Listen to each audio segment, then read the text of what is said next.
Neoliberalism is a cancer. In some sense, every ideology is under threat of co-option.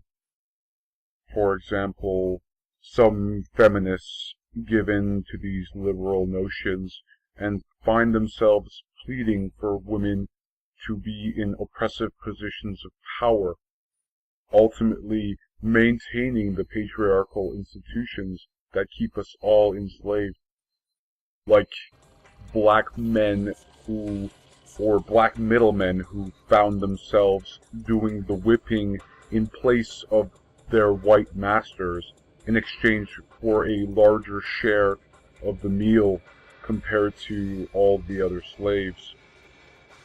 Another example would be the so-called Green Movement, which has experienced a similar downfall.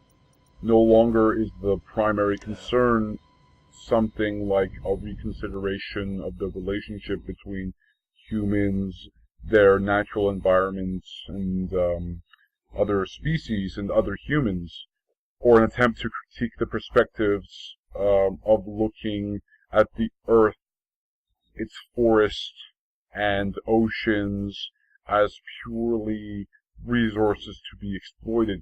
Now the majority of the mainstream has experienced what is known as greenwashing. That is, where the collectivist notions at the heart of these ideas of green, or Gaia, or spaceship Earth, or interconnectedness are disassembled and reduced to mere incessant individualist moralizing and finger-pointing and green consumerism. Recycle that Coke bottle and you've done your good deed for the day. In a similar vein, buy that fair trade Starbucks cup of goodwill and no longer will you need to worry about world hunger or working conditions in China. You see, the beautiful thing about the Matrix wasn't the fact that the Matrix even existed, or how it came to be, or the prophecy, or the Renaissance, or any of that.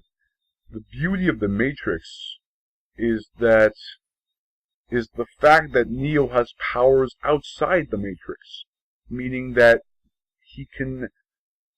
one can never really leave the Matrix because one will always be enslaved. So there is no functional difference between Morpheus, the idealistic believer of freedom and the prophecy, and Cypher, the nihilist who chooses to enslave himself in the newest version of the Matrix, in that scene, for example, where he is eating that steak and he knows it's fake, but he decides to choose that Matrix regardless. There's no difference between them because both are choosing only one Matrix over the other.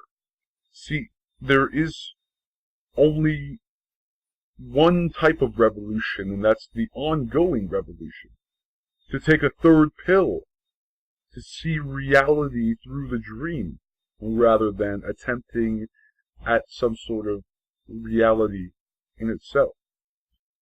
You see, the system has grown from the industrialization of the human body and its environment, where Napoleon tied the shoelaces of his pawns to make them into one unitary soldier, while creating grid-like streets designated riot areas to thwart future possible French revolutions, to the modern biopolitical superstructure of monetary dependence, propagandic schools, healthcare systems, mass surveillance and drone warfare, World Bank schemes, the financial system, etc. These systems have had many decades to develop and become as sophisticated and evolved as they are. They are created to root out any resistance which may be of any threat, or it perceives to be of any threat to its existence.